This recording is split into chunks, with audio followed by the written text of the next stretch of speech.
Как да впечатлим една дева? Заговоря ли за този слънчев знак, веднага в съзнанието ми изкачат едни от най-мислещите и работливи създания.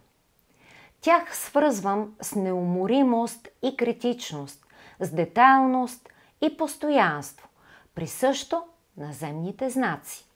И незнайно как, всъщност знайно ми е, но моментално започвам да изпитвам доверие към човека Дева. Сякаш той е последният екземпляр на планетата, който би предал доверието ми. И последният, който ще ме подведе с лъжливо обещание или умишлена заблуда. Да, моят опит с девите е такъв и изхождам от него. Вие можете да имате други наблюдения върху тях и ще сте прави също, понеже хората сме различни, независимо от слънчевия знак, към който принадлежим. Принципност и отговорност. Това са много типични за девата черти, които тя търси и в околните. Съответно, и точно тези характеристики в някого я впечатляват. В известен смисъл те я превръщат в традиционалист и скучноват човек за някой от другите знаци, но в нейния подреден свят те са основата за стабилност и устойчивост. От всички променливи знаци, девата е най-слабо променлива предвид земната й природа и най-гъвкавата сред земните.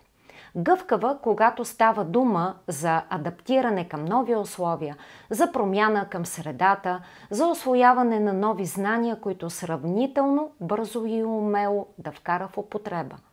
Но не търсете гъвкавост от нея, когато стане дума за спазване на уговорки и обещания, които вече сте дали и не сте изпълнили.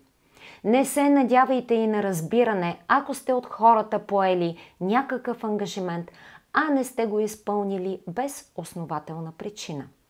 Девата няма да ви похвали, задето днес се кланяте на един бог, а утре на друг.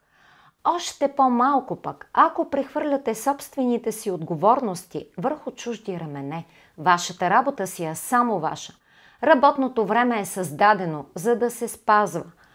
Отпуската се използва по предназначение и в правенето на изчисления си има последователност, организация, ред. Ако не натяквате колко досадно се живее по правила и колко по-свободна би се чувствала тя, ако изостави, макар и за кратко, своята педантичност, и ако покажете колко високо цените отстояването на принципите и проявите на отговорност, във ваше лице девата ще открие съюзник и личност, на която спокойно може да се довери. Работохолизмът е присъщ на голям брой хора, родени под този знак.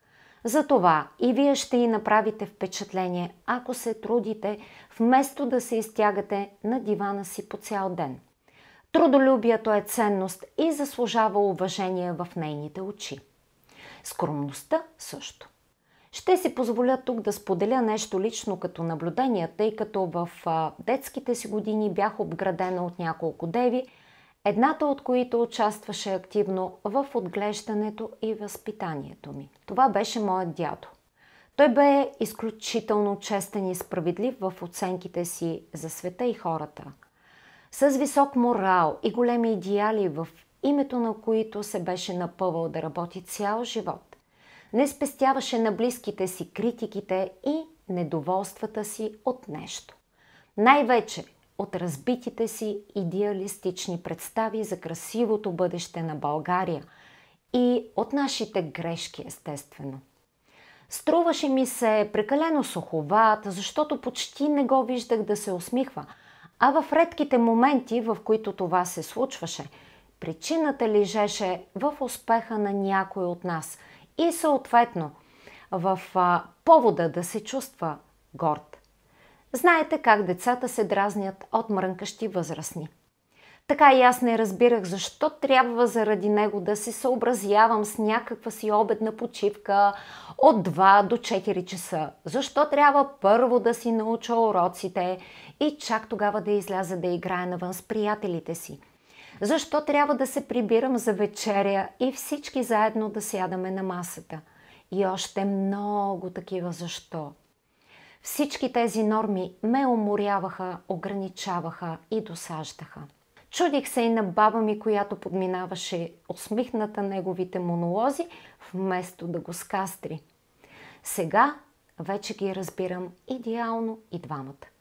По-важно е друго. Точно някои негови мъдри прозрения ще помня, докато съм жива, защото точно те са се потвърдили като верни от моя житейски опит. Част от тях сега използвам и аз в определени ситуации. Ако сте готови да се сближите с някоя дева, не се бойте и знайте, че в нейно лице ще имате мислещ, стриктен, сигурен и можещ човек, достоен приятел и добър партньор, на когото можете да се опрете във всеки един тежък момент. Желая ви прекрасен ден, да има много усмивки и топлина около вас, а аз продължавам скоро със следващото си видео.